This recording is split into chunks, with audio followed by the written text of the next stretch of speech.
Olá, mente vibracional. Sejam todos muito bem-vindos a mais um mergulho profundo no seu autoconhecimento. Hoje vamos conversar sobre aquele vizinho interno meio barulhento, sabe? Aquele personagem que às vezes se acha o centro do universo, o ego. Com certeza você já ouviu por aí muitas filosofias e até gurus falando em matar o ego, em destruir o ego. Mas a verdade e o ponto central da nossa conversa de hoje é que o ego não morre. Pense nele como a estrutura psicológica que nos permite funcionar no mundo. É ele que diz: eu sou fulano, trabalho com isso, tenho estes gostos. É a nossa identidade construída.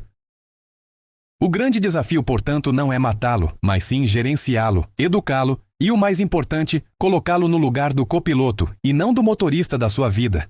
Se você já se sentiu profundamente ofendido por uma coisa pequena, se já teve aquela necessidade quase incontrolável de provar que estava certo a qualquer custo, ou se o medo de falhar já te paralisou completamente, pode ter certeza, você sentiu a mão forte do seu ego no volante. E é exatamente sobre como domesticar essa força que vamos vibrar juntos hoje. Para começar, o que é o ego e por que ele existe? Pense no ego como o seu sistema de defesa pessoal. Ele nasceu lá atrás, da nossa necessidade primal de sobreviver e de ser aceito pelo grupo. Na infância, ele nos ajudou a entender quem éramos a partir do que os outros diziam sobre nós. Nossos pais, professores, amigos, eles foram moldando essa percepção. O ego, então, é o conjunto de todas as suas crenças, seus medos mais profundos, seus títulos, suas memórias e todas as máscaras sociais que usamos no dia a dia. Ele é o seu eu pensado, não o seu eu verdadeiro, a sua essência. O grande problema é que o ego não sabe a diferença entre ser e ter. Para ele, ter um carro bonito é ser uma pessoa de sucesso. Para ele, ter razão numa discussão é ser inteligente, e é aí que mora o perigo. Quando esse eu pensado é ameaçado, quando alguém critica o seu trabalho, quando você não recebe a atenção que acha que merece, ou quando simplesmente comete um erro, o ego entra em pânico. Ele veste a armadura e parte para a briga. E essa luta se manifesta de várias formas, como arrogância, como vitimismo, como uma comparação constante com os outros, ou até como autossabotagem. A primeira chave para a libertação é entender isto. A voz do ego é sempre a voz do medo e da escassez. Já a voz da sua alma, da sua consciência superior, é sempre a voz do amor e da expansão. Vamos reforçar este ponto crucial, porque ele é a virada de chave. O ego não morre. Ele só se transforma.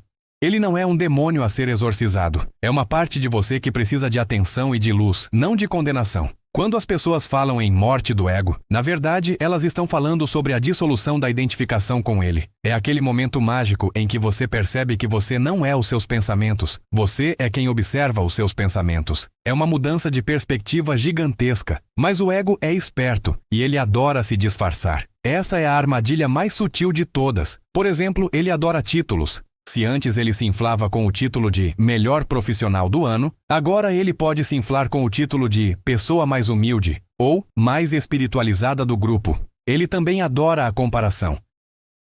Se antes era eu tenho mais coisas que o meu vizinho, agora pode ser eu medito melhor que meu amigo ou minha jornada de autoconhecimento é muito mais avançada que a daquela pessoa. E isso nos leva a uma das suas versões mais perigosas, o ego espiritual.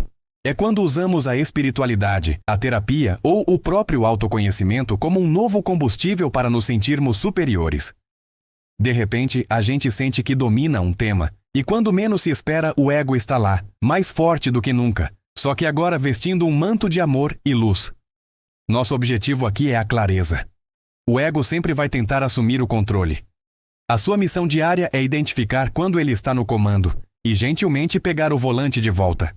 Para te ajudar a não cair nessas armadilhas e a viver a partir da sua mente vibracional, precisamos de prática constante. Por isso, eu separei 3 pilares fundamentais para você começar a gerenciar o seu ego hoje mesmo. O primeiro pilar é a prática da observação. Este é o poder da consciência em ação. O desafio é o seguinte: na próxima vez que você se sentir ofendido, irritado ou com aquela necessidade urgente de se defender, pare por um segundo. Apenas pare. A ação é se perguntar: quem está falando aqui agora? É a minha essência ou é o meu ego ferido querendo brigar? O resultado disso é transformador.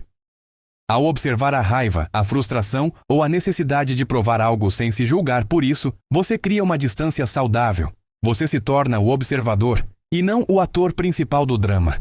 O ego precisa de identificação para sobreviver. Quando você apenas o observa, como quem observa uma nuvem passando no céu, ele perde a força e se acalma. Isso é viver no presente.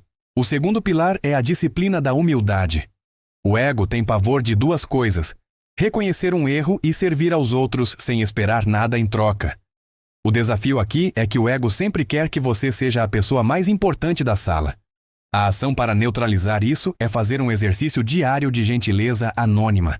Ajude alguém sem que ninguém precise saber. Assuma a responsabilidade pelos seus erros de forma rápida e completa, sem dar desculpas. O resultado é que você entende o verdadeiro significado da humildade. Humildade não é pensar menos de si mesmo, mas sim pensar menos em si mesmo. Quando você foca em contribuir e servir, você move o foco do eu para o nós. E o ego simplesmente não se alimenta da gratidão ou do serviço genuíno, ele definha. E chegamos ao terceiro pilar, o poder da gratidão. O ego vive na frequência da carência, sempre te dizendo que falta alguma coisa para você ser completo ou feliz. O desafio é que o ego reclama e foca no que você não tem ou no que deveria ser diferente na sua vida. A ação para combater isso é muito simples, mas poderosa. Comece e termine o seu dia listando 3 coisas pelas quais você é profundamente grato. Pode ser um simples copo de água, a sua saúde, ou a oportunidade de recomeçar mais um dia. O resultado é que a gratidão é a vibração da plenitude. Ela destrói completamente a narrativa de escassez do ego. É impossível sentir gratidão genuína e, ao mesmo tempo, deixar o ego reclamar que a vida é injusta ou que você é insuficiente. A gratidão te ancora na realidade presente, onde a vida já é abundante, e não na fantasia de, se eu tivesse aquilo, eu seria feliz. Amigos da mente vibracional, lembrem-se sempre disto. O ego não é o inimigo, ele é o aluno rebelde da sala. Ele está aqui, ele é necessário para que você possa navegar neste plano, mas ele precisa ser ensinado, orientado, com amor e paciência. Nosso trabalho é diário. É um processo constante de desidentificação. Você não está tentando se tornar uma pessoa sem ego. Você está tentando se tornar uma pessoa consciente do ego. Quando você escolhe observar em vez de reagir, quando escolhe servir em vez de competir, e quando escolhe agradecer em vez de reclamar, você está escolhendo a sua essência em detrimento do seu personagem. E é nesse espaço de escolha consciente que a sua vida se transforma, a sua vibração aumenta e você começa a manifestar a sua melhor e mais autêntica realidade. Agora eu quero saber de você. Deixe aqui nos comentários qual desses 3 pilares você vai começar a praticar hoje. Eu adoraria acompanhar a sua jornada. Gratidão imensa pela sua presença e pela sua luz. Se esse conteúdo vibrou com você, não se esqueça de deixar o seu like, se inscrever no canal e compartilhar com quem você ama. Nos vemos no próximo vídeo.